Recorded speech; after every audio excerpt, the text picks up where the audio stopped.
Welcome to the Complete Fitness Podcast with Core 4 Complete Fitness. Your episode is starting in 3, 2, 1. Hello, everybody. Happy May 15th. We're right smack dab in the middle of the month. Hope you guys are having a great month so far. Hope you guys are doing well. Before we get talking today, we're going a little bit on the nutrition side of things today, guys. But before we get to talking, if you could please, if you haven't yet, subscribe to the podcast, share the podcast, whether you're listening to us on Audible, Spotify, iTunes, whatever it may be. There's a little subscribe button. If you could please press it. That way you get alerted when we drop a new episode and we can keep cranking these things out and share it with somebody that you know who could benefit from hearing this information. You don't want to send, maybe your person that needs to lose 50 pounds this without telling them. But if somebody has had trouble, use this as a bridge to help them, not to insult them by any means. But today, guys, we want to talk to you a little bit about nutrition. This is, in terms of getting healthy, probably people's biggest hang up. People can go to the gym, they can murder themselves in the gym, and they can do that day in, day out. But like we've said on here, and I'm sure many of you guys have tried this, you can't out-train a bad diet. So you have to make sure you're putting the right stuff in to help fuel your body so you can get in a good workout. And so that way you're kind of burning the candle at both ends. Now, today, one of the biggest problems people have hangups with is with carbohydrates. And for years ago, carbs got a bad rap. This is kind of when the keto diet came out and everybody was like, oh my gosh, you can lose all this weight if you're not eating carbs. But carbs contain a lot of calories as well, right? So what do you think happens when you either eliminate carbs or eliminate a lot of calories? Voila, you will lose weight. So what matters in terms of weight loss is putting yourself into a caloric deficit.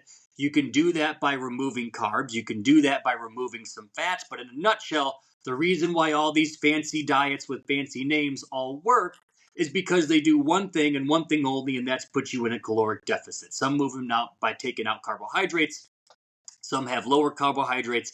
But in a nutshell, as long as you're in a caloric deficit, you should see results and see progress over time. Now, a lot of people think, oh my God, I had pasta last night and I had, let's say, a Subway sandwich for lunchtime. And I gained all this weight because I had too many carbs. In theory, that's correct. But in reality, what really happened is you gained weight because you had a little bit too many calories. Think of calories or carbs, as kind of like the jet fuel to give your body a burst of energy when it needs it to tap into some energy storage. So when you go for a run or you go for a workout, your body has some jet fuel to kind of push you through it. And when those kind of run out or they're depleted, your body will turn to its fat as a primary fuel, as a primary fuel source. Now, the key, guys, is to not overeat those carbs. Think of carbs like they're in this water bottle. And we all have this water bottle inside of our bodies. And this is what we burn off in carbohydrates over the course of a day, right? So if you're inside of this bottle, you know everything is good and I shouldn't gain weight because I'm going to burn off these carbs that are in this bottle. But if you were to keep filling up this bottle and letting it run over and spill over and spill over, that spillover effect is what causes the weight gain. So carbs aren't bad, guys. It's the overeating of carbs and you're not able to actually burn them off. Does that make sense? Makes sense to me. It's it's the classic everything in moderation thing that everyone says, but that's why if you switch your it's starting in nutrition, when you switch just the change of mindset of adding protein, right? That's something that's very, very important for all of us. And the truth is, everyone kind of wants an easy answer. How do I lose weight? Caloric deficit. That's all I'm going to worry about. But there are a bunch of different things that work. It's almost like building muscle, weight loss. They two things can be true, right? They are both existing simultaneously eating certain foods is good for the muscle building and muscle retention. Eating certain things is just good for weight loss. If you can combine them, you're winning. If you do one thing at a time, the other thing at a time, yada, yada, yada. You kind of just find what works. But to kind of, in the same breath of your carbs thing, why carbs are so quote unquote bad for weight loss is because of they're a higher caloric value. Another reason why protein and adding protein to your meals is it fills you up. You're going to be fuller. And protein, more times than not, my dog is throwing up. Sorry. I'm very distracted. You okay, Trude? Protein, more times than not, are going to be a higher or a lower caloric value also. So if you're spending your time eating less of the mac and cheese, more of the chicken breast, still having some mac and cheese, but mostly chicken breast, that is naturally going to be a less caloric value meal, while also working on things that are going to sustain muscle growth. So if you're working out, you're also fueling your body with protein. So I think it's important, especially if you're new and you go, well, what do I got to know to lose weight? You need to know what a real goal is. Do you want to just lose weight, or do you want to gain muscle? Do you want to look tone? Do you want to do? Because some people will say, hey, I don't even need to work out if I can just be in a caloric deficit. Technically, you're right. You can just work. But that doesn't mean you're going to have a healthy body. That just means you're going to not hold a lot of fat. You still need muscle. We still need muscle, right? We still need to be able to do certain things. And if we want to look a certain way, we still need to build muscle to look a certain way, right? You can have tone arms if you never work out. No, you have to do different workouts. And then to hold on to that muscle and build that muscle, you need to be having protein. So um, it's always tricky because when people ask, they'll say, what's the golden rule? The golden rule for weight loss is caloric deficit. However, realistically, everybody wants to do more than just lose weight. And 9 times out of 10, people want to do the other stuff more so than even lose weight. We're just very distracted. And weight loss has like a very vague term. So I try to get people in the habit of like changing their mindset from I want to lose weight just for the sake of losing weight to I want to get rid of fat. And 9 times out of 10, if you ask somebody, do you want to burn fat or do you want to lose weight and get rid of your muscle and a little bit of fat? They'll go, well, I want to keep the muscle, but I want to get rid of the fat. And then you're like, okay, the way that you do that is this. And kind of like you said with your protein, if you're filling up on the good stuff and you're filling up on protein, kind of like I showed you with this water bottle, um, your belly's going to feel full. So you're not going to have that need or that feeling where you Exactly. want to go carb crazy. And this water bottle is going to stay half filled the entire time or never have that spillover effect in carbohydrates because you're filling up on all the healthy stuff that's actually going to go and do a job and actually help heal your muscles. Um, Exactly. but for like a lot of people, I know they kind of have the mindset of, oh, well, I worked out in the gym all this week and I earned a cheat meal or I earned a break or I earned this and I can kind of skimp on my diet. And yes, there's some truth to that, but you guys always want to kind of look at the big picture. And I'll give you guys kind of two scenarios. Let's say there's a person that they go, okay, Monday through Friday, I'm going to be awesome. I'm going to stick inside of this box and I'm not going to have any carbohydrates. And I'm just going to have just making up stuff like chicken breast for every single meal. And I'm going to have some veggies and I'm going to do that Monday through Friday. And then Saturday comes and you're like, oh my God, I was so good Monday through Friday. Saturday, I know we're going to go out to dinner. I know we might have some drinks. Maybe I'll get a sandwich for lunch. And then Sunday, maybe we might go out to breakfast and the wheels completely fall off. And those 2 days of complete chaos, I'm telling you, can undo the past 5 days of all that hard work. But so that's person one, right? They're very structured Monday through Friday, but they have 2 days on the weekend that's complete chaos. As opposed to person B that goes Monday, Tuesday, and Wednesday, I'm going to do good. Wednesday night, maybe I go out to dinner with the family. Thursday it's back on track, Friday it's back on track, maybe on Saturday we, watch a movie and we order a pizza, Sunday's back on track. That person, even though they, let's say, had themselves two meals that weren't on their plan, um, is over the long haul going to get 10 times better results, even though they're not completely strict with themselves, and the person that is just kind of pinging and ponging back and forth from one extreme to the other. They're either on their diet or completely off. So, but you have to be truthful with yourself. You can't go, okay, Monday, Tuesday, Wednesday, I'm going to do this. But then on Thursday, I'm sneaking a donut for lunch. And then Friday, I'll have a couple drinks. And then Saturday, I'm going to do this. All of a sudden, you're not following anything. So just like how we say, schedule your workouts like they're appointments that you can't miss. Know what time you're going to hit the gym. Same principle is kind of like with your food, where you want to go, okay, here's our regiment during the week.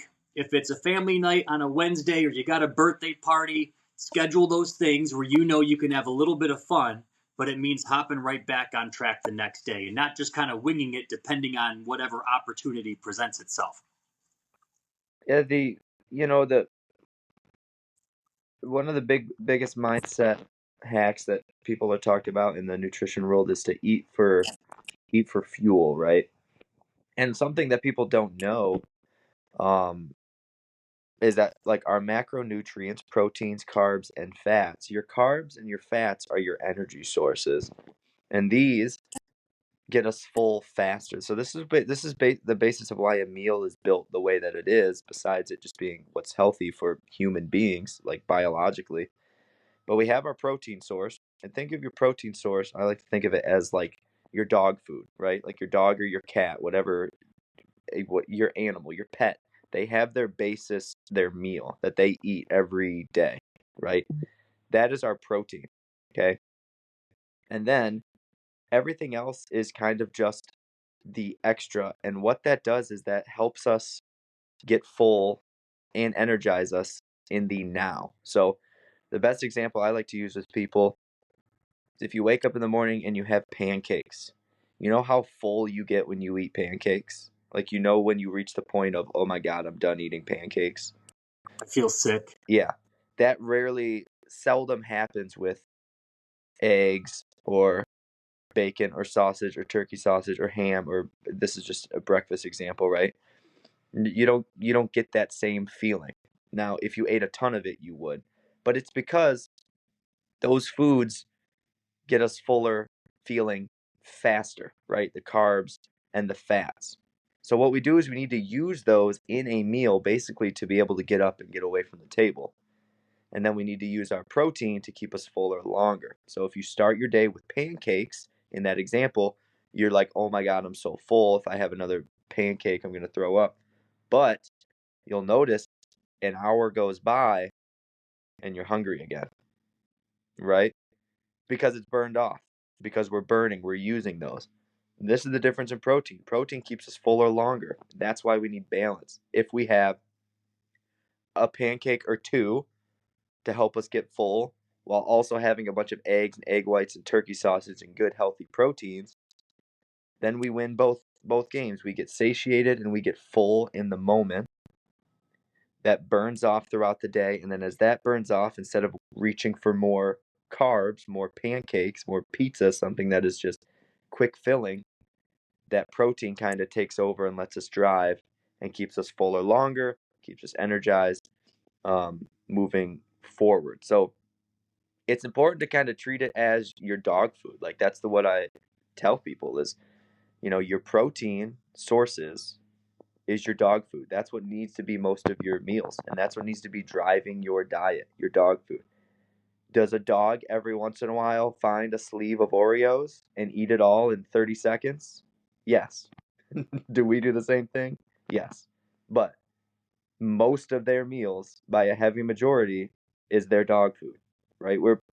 We are there are rules to biologically to being a human, and we need to abide by them. And nutrition and diet is a big thing, and if it's helped me a lot, and so hopefully it helps anyone listening to like, because it's easy to forget. You kind of just grow up eating first off, whatever your parents or the school lunches or whatever gives you, and we just kind of get used to this food, and it's only through educating yourself and slowing down, which is a whole nother podcast topic about the the education on nutrition in this country. But once you kind of unlock the basis of knowledge of knowing, okay, protein, meats, nuts and seeds, depending, most of them are a lot of high in fats, but eggs, yogurt,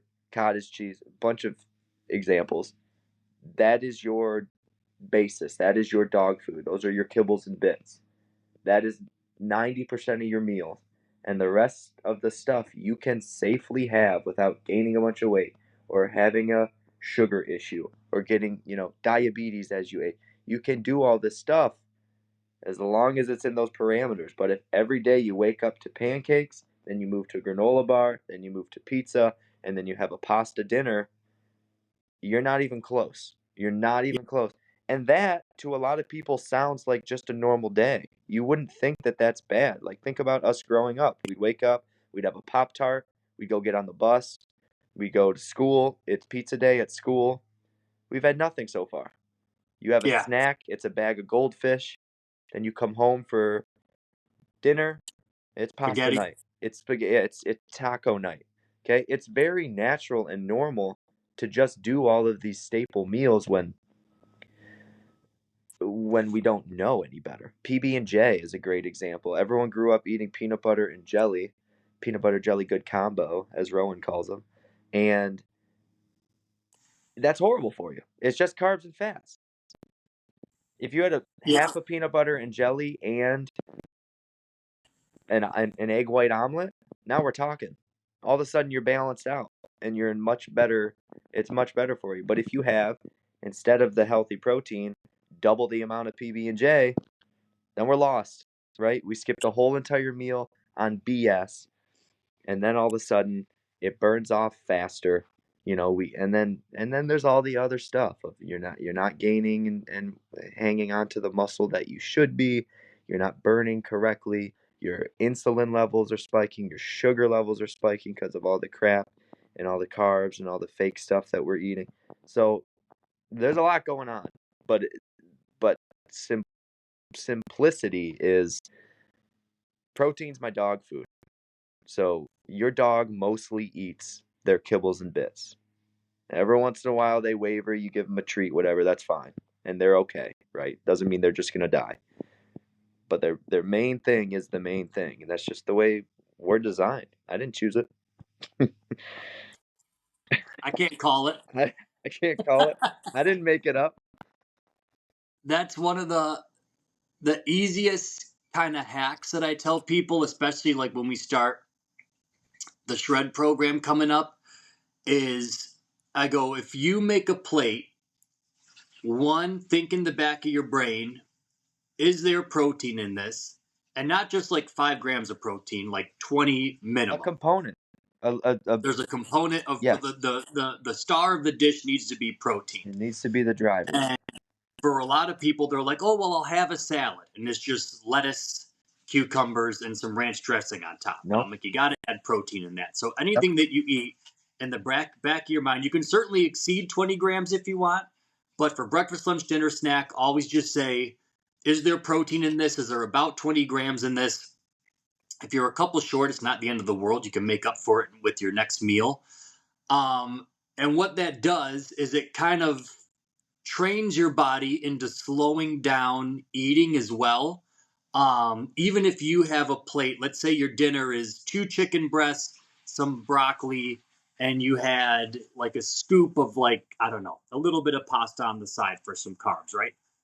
Just like you said, how we always fill up on the bad stuff or the unhealthy stuff. I go, start with your protein, eat that first, and then switch over to the broccoli.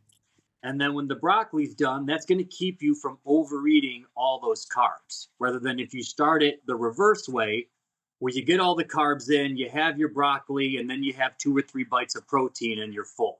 So focus on getting in protein first before you move to any other sides on your dish. and then save kind of like, I don't want to call it the best tasting stuff, but the stuff that it might be not that great for you, pasta, things like that are really, really carbohydrate heavy. Save that for the end, and you might take 2 bites in and go, I'm completely stuffed.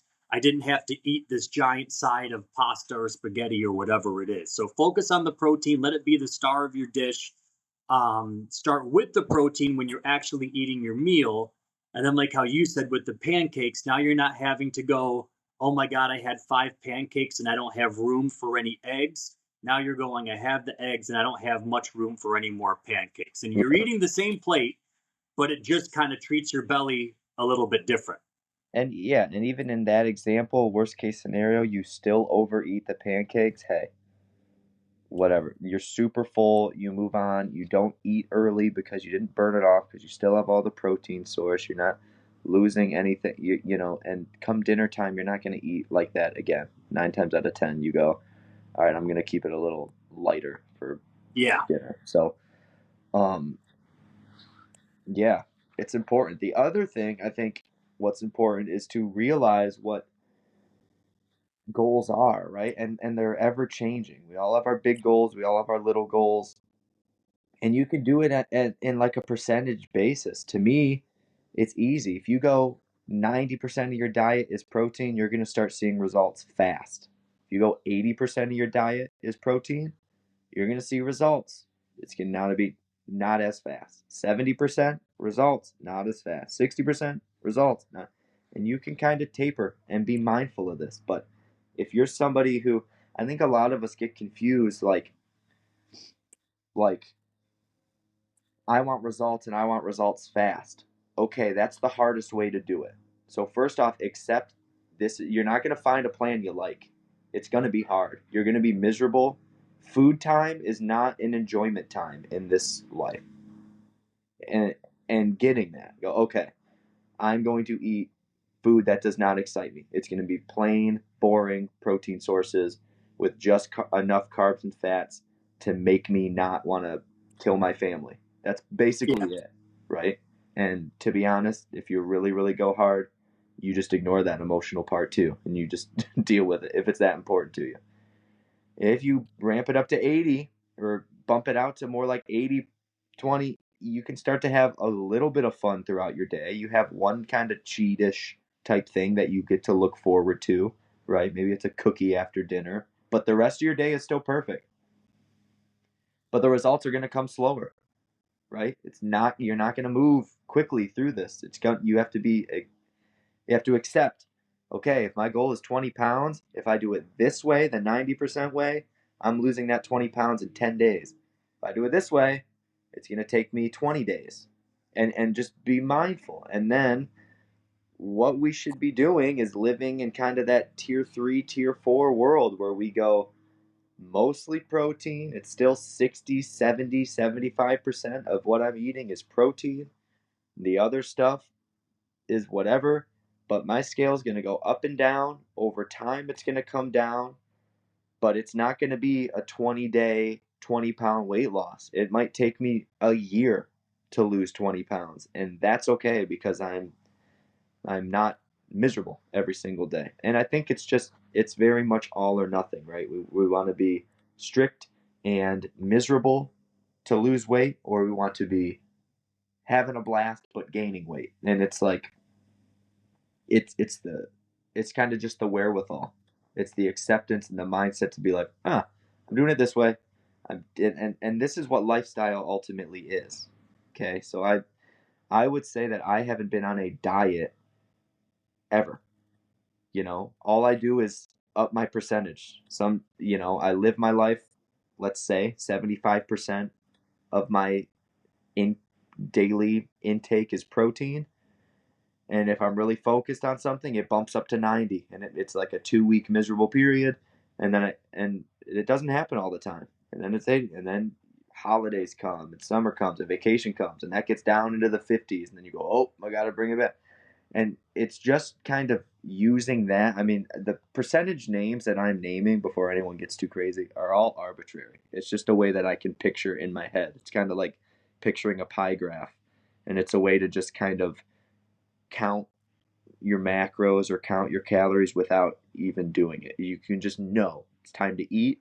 If what I ate was mostly protein, there you go, doing okay, and so forth. But um, like it, I think that is important because, like, you'll find somebody who comes into the gym and then they start a nutrition program. And they go, oh, it's really really hard, and then they want to give up or whatever because they only lost 2 pounds in the first week. It's like, oh, well, you're doing it the hardest way, so it's gonna happen. Yeah. But you're gonna have to be tough. Like, I don't know how else to say it, but you're gonna have to be tough. This is not for everybody. This is not for the sustainable life. This is what you're doing. You are committed to this. It's taking up a lot of your headspace. It's like when you're at work. It's like it's another job. And if you're not ready to take that on, don't. Find what works for you. There's a million ways. That's just not the fastest. Yeah. And I think that's the biggest thing where like the people that try to be like literally 100% perfect, where they go, I want to lose this weight as quickly as humanly possible. Those are the people generally that don't have a plan for afterwards. So they'll go, I'm getting Right. closer to my goal, or I lost 5 pounds or 10 pounds. Oh my God, I'm here. Okay, mission accomplished. Let's go back to the way that I used to live because what got me here was miserable and I can't sustain it. And these are the people that you'll see that go like, binge mode. I haven't had a cookie or a piece of bread and I just want to eat everything. It tastes so good. Then they feel guilty. So they go right back to the other extreme. Okay, it's 100% dedication and focus. No cheat meals ever again. No this. Then you're either the wheels are on or the wheels are completely off. And you'll see these people where they lose 10 pounds and then they gain 12. And then they beat themselves up and they lose 12, but then they gain 14. And you're constantly just trying to kind of like dig yourself out of this hole until you're like, this is exhausting. This is exhausting to live this way. Well, yeah. I'm I mean, having to recalibrate my life. This is miserable. So instead of doing that, imagine if you kind of like you said, just found something that was consistently 75 to 80% chugging along every single day. Or a exactly. pound comes down and 2 pounds come down and three and then four, where you're like, you know what? This is manageable. This is doable. I can live my life. I don't feel like I'm stuck in this box. And I found kind of this nice homeostasis or kind of habitat that I can live in that's enjoyable and I'm making progress at the same time instead of having to go 100 miles an hour, 0 miles an hour, 100 miles an hour, 0 miles an hour. Well, I think it's interesting because 0 miles per hour and 100 miles per hour are both miserable. Mm-hmm. When you're at your wit's end and you look in the mirror and you're 30, 40 pounds heavier than you'd like and you hate the way you look, you're miserable. And so you start this crazy restrictive diet, which is miserable. You know, the truth is, and this is kind of a message for all of life if you want to get real crazy deep about it, but everything happens within that 0 to 100. Okay, the magic is happening along the ride. It's the journey, like all the cliche stuff. But it is. So what we need to do is find contentness in the journey. But it's these races and it's this finite point and it's this no, the end goal, the milestone is being 90 and still living on your own and being on Yeah. as little medication as possible and being able to have grandkids and great grandkids. Yeah, that's everyone's end goal, whether you like it or not. You don't got to go to the doctor every week. Yeah. Now, things happen as we age, of course, but if we can control any of it, we should. And so, if you spend, because I just mean like the psychology of people. We see people both. We see people when they're crushing it and they're happy, but they're very much obsessed with scale and this and that and that. And so to us, they're happy because when they're in the gym working out or when they're talking to their trainer, they're proud and they feel good and they feel motivated. But at home, they're probably not the most enjoyable person. They're probably like, I hate my life. I hate this. Chicken again for These the 80th meals, day in a row. these meals suck. I'm miserable. I have no enjoyment outside of blah blah blah blah blah blah blah blah blah. And it's like we can all handle a little bit of that adversity and actually should do that, but just from time to time. It's not a way to live, and it's kind of a big lesson that having a kid taught me everything. It's just like I was actually thinking about this last night. It's like you're forced to just pivot and adjust and move. Like I don't work out the way that I used to work out, and that used to hold a lot of baggage on me. I would do workouts that were good, challenging, and I'd want to be done, and I would stop and I'd go. I didn't go as hard as I could have, and that high you get, that good feeling of completing a workout, I started to not get. So what does that mean? I'm spending a lot of time in this misery phase, right? Even though I'm doing the steps, I'm not getting the benefits from them. And nutrition can be the same thing. If you go, at one point I was keto and I had zero this and I blah blah blah blah blah. You're always going to be reaching for that past thing that doesn't exist, and that's not the way life is. We age, our lives change, we do this, we have kids, we move with it, and there are always different variables. When you go to sign up for a challenge, but you go, oh well, that one's has St. Patrick's Day in it and also my birthday, so I'm not going to do it. It's the same type of vibe, right? Those are always, you don't do it because of there's 2 days that are going to throw off the plan. It's like, well, this is life always. And just Yeah. understanding okay, I am always going to have this St. Patrick's Day, this birthday. So I better find a way to live that is just always going to be benefiting future me. And I can do it without selling out and without having to do stuff like, since working out post rowing, like I said, my workouts are way different. Still working out. Okay? Still doing okay. Still fine with the way I look. Still.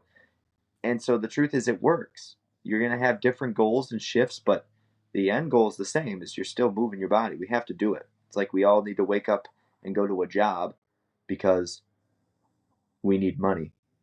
And I think a lot of people wake up and go to their job, and that's enough motivating factor. They go, oh, got to be there. Boss is counting on me. Okay, how can we not do that with taking care of our body? We can quickly be like, I just won't work out for these 4 months. It'll be fine. Nothing bad will happen. It's like, no, no, no, no, no, no, no, no, no, no, no, no, no, no. This is your most important job. Because once you're sick, nothing matters. Or once you can't do stuff, nothing matters. So it's very easy to forget it, but I think it's kind of a nice reawakening, and to know that pivots are constantly happening. And you have to adjust. And like how you said, the shit that I used to pull when I was 18, 19, 20 years old, I can't do that shit anymore without now looking like shit or feeling like shit Right. 99% of the time. So you're like, okay, back in the day when I could get by with having Taco Bell or a pizza and cereal for breakfast and like still felt good, looked good, energy was great, still, pretty lean. Like I do that for a day now and I like gain 5 pounds. So it's about like, you know, learning as your body ages. Okay, here's the stuff. Let's try to eliminate this now. This doesn't operate the same as it used to, or this makes me feel like this now. Yep. But like how you said, even with the school lunches, if you were eating peanut butter and jellies and Pop Tarts and pasta every day, you can get by with that when you're 10, 11, 12, 13, 14 years old, but you get to be in your late 20s, 30s, and that stuff creeps up on you pretty darn quick. But if you don't make those pivots, all of a sudden you're like, well, I guess I'm eating the same as I've always eaten. Now I can't lose weight. It must be a me thing, or I'm just not meant to be in shape. But you have to kind of adjust as you go. And the older you get, the more serious and the more structured you kind of have to be. Those days of winging it or not packing a lunch and going, hey, I'm just going to go by the drive through because I'm hungry right now. Right. And I'm just going to get fries and a burger just because I'm hungry right now. Where you could probably do that when you were younger, but now you're like, okay, I eat fast food. My fingers are going to swell up. I'm going to get bloated. I'm going to be exhausted after. I'm going to feel like crap for the rest of the day. So as you get older, you're like, okay, I have to use this sparingly. If we're on the road or we're traveling and I absolutely have to eat, then let that be that. But if you're constantly stuck with, well, this worked 20 years ago. It's like, yeah, well, 20 years ago it did. I go, here you are now. So you have to kind of make those adjustments as time goes on. Yeah. And the thing is, you look around at everybody ages. That's something that no one can avoid. And so there are people your age now who are in really great shape. Do you think they've just been still eating what they want to eat? No, they've made a lot of changes. Okay. And you don't have to be completely ripped to be worth anything or anything crazy like that. But if you see that, know how much work that person is doing.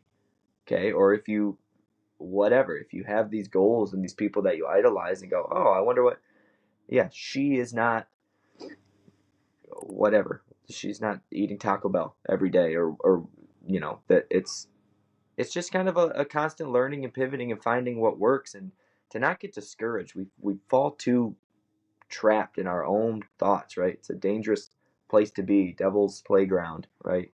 Idle hands, devil's playground, to just be like in the midst of being very successful, consistent in a gym routine, pretty good so and so with your diet, and then just being like, well, the scale hasn't moved in 5 days, so let's blow it all up. Let's change something. I need a new gym routine. I need to add this. I need to. How about you just kind of? How about you Keep kind going. of just keep going? And sometimes when it gets mundane or routine, you're focused on the big picture. You're focused on that 90-year-old you who's still moving. Anybody who can't get up and down off the floor one day just stopped getting up and down off the floor, and that was the start of it. Yeah. They had never stopped doing that, they'd still be able to. Now, there's a million and one reasons why that happens, but you just can't stop. If walking is challenging for somebody, it's because they stopped. It's not because they kept doing it and one day they were like, this is way harder than it used to be. If they kept doing it, they kept doing it, right? Getting up and down off the floor, eating a certain way. Um, it's just the stopping. It's the losing the priority, the losing the focus of my body every single day. I need to make choices to take care of it every day. There was a podcast I was listening to, and they gave an example, and they said, this kind of ties in good, but they said if you went to the mall and you were walking around and you saw a guy or a girl that was in really good shape, and you asked them, you know, what's your workout routine, or what is this? What is your diet? What kind of diet do you follow? What type of this do you follow? Do you do crazy workouts? And that, I guarantee you 9 times out of 10, that person is just consistent as hell. Mhm. And they kind of do the stuff that they know they have to do every single day. And that's what has gotten them from point A to point B. Now, you can certainly like ramp it up if you want to have a wedding coming up and you want to get in really good shape, you can. That's the thing. But those people, there's not like the miracle, oh, well, I do this, or I do this, or I eliminate this, or I kill myself in the gym. They just go, no, I know on this day I hit my workout at this time. I know what I'm doing when I get in there. I know that I have to fill up on protein. I cut out as much garbage as I can over the course of a week. And I've done that every single day, 365 days a year, let's say. And I've done that over the course of 4 to 5 years. And voila, this is the body that I've gotten because of it. It's not this one extreme to the other extreme, or I, do keto for 2 weeks, but then I fall off for 2 weeks, or I hit the gym only when I want to, and I don't go on the days that it's rainy or it's cold outside. They go, no, none of that plays a factor. Every day I'm committed and I have a routine and a lifestyle that works for me. And when you can replicate that again and again and again over time, I know it's not the flashy answer, but that one gets you where you are. And that person after 4 or 5 years is like, I've just done the same thing pretty much every day. Yep. Consistently, I've moved, I've worked out, I've focused on getting in protein, and the results kind of speak for themselves. Yeah, you can see a different type of contentness in those individuals versus not. I mean, at least in my experience, for the people that are just very much routine, it's like we have a shred program coming up, and they're like, "All right, I'll do it. I have a wedding coming up." And they jump in, they lose 10 more pounds.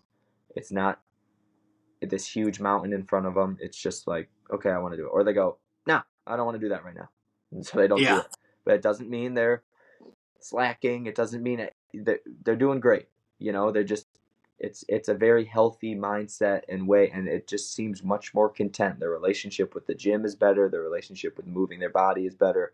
Their relationship with drinking water, their relationship with food and protein and balance is sleep and stress management. Everything just tends to kind of fall in line and just have a much more content goal, which is the goal, right? It's But they all got, like harmonious together. yeah, Where they're like, I got the meat and potatoes of it. I have something that works. If I want to ramp it up a little bit, I can. If I want to dial it back, I can. But I know if I go back to like my staple, yep, that's like my sweet spot. yeah. One of my favorite. I told you I'm all into the Stoics, right? Daily Stoic and all of the different philosophers. And one of my favorite ones is slow is smooth and smooth is fast.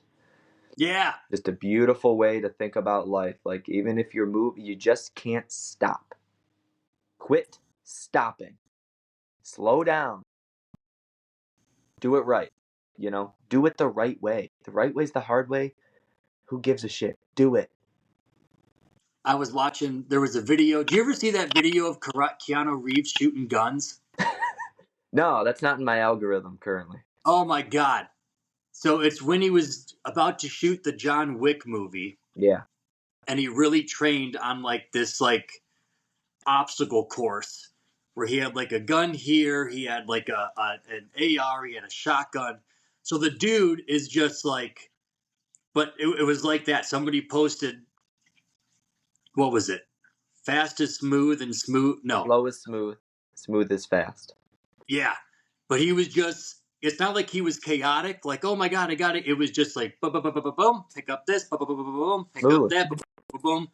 But no like freak out in his brain. Oh, I got it was just like monotonous. Ping, Yep. ping, ping. Okay, next gun. Ping, ping, ping. Next gun. Grab Yep. this. Ping, ping, ping. His hair's flying everywhere, but Yep. the dude was just cool as a cucumber the entire Important. time. It's important. I think that's what's so cool about these old, Marcus Aurelius, Seneca, all of these, they're just amazing, turn of the century people, and they had like the most profound ways of thinking and living, and it's all just still true.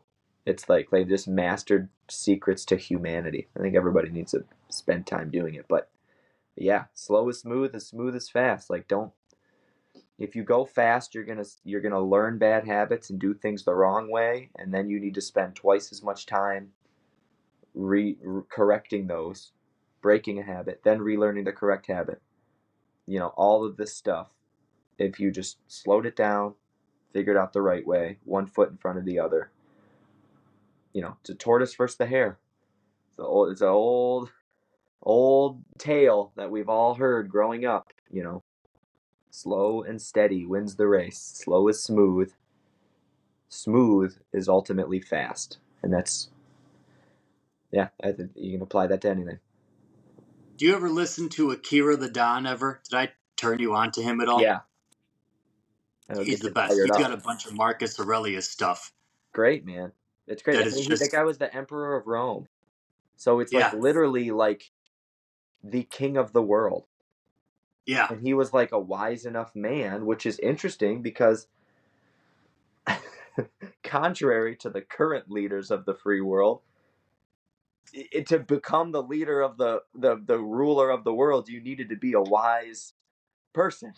Right? yeah. So he it's so interesting. Imagine just being the king of literally in control of everything, and just sitting down and collecting your thoughts and being like, well, you're only, you're really only, everything happens now.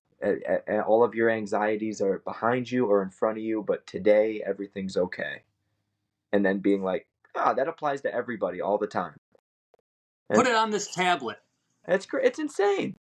It's insane. And it's just right. It's like, okay, well, there's real wisdom and then there's fake wisdom. And it's like, okay, there's a reason this guy was the HBIC. Yeah. Typical guy podcast. We talk about nutrition, then it just ends up in the fall of Rome. That's it, baby. That's it. And that's how the Roman emperor fall. That's right. And that's why it's important to eat protein. Yep. All ties back to the Roman history. That's it. Well, that's all, peoples. I hope this was a good one for you. Long one. We packed a lot in, I know. So it's system overload sometimes, but listen to it a couple times if you need to. Should you need protein or anything like that, head to core4supplements.com. We have everything that you need. We got whey protein, we got vegan protein, we got sleep gummies, we got collagen peptides. You can add it into your coffee. It's completely flavorless, so you don't even know that you're drinking it. It's great for your hair, great for your nails, great for your bone health, and a great easy way to get in protein first thing in the morning if you want to add it into anything. You won't even taste it. We got pre-workouts, everything under the sun. If you head to core4supplements.com and use the code word podcast at the checkout, you'll save 10% off of your entire order if you're a podcast listener or watcher. And if you spend over $100, you get free shipping on everything. So if you want to stock up on a couple things, don't want to pay the shipping charges, voila, spend over $100 and you get it all shipped to your door for free. And again, if you use the code word podcast, you'll save 10% on top of that. So that is all, peoples. Have a great rest of the month of May. Behave yourselves. And we shall see you all next week. Balloons, there they are. We got them. Adios. Bye-bye.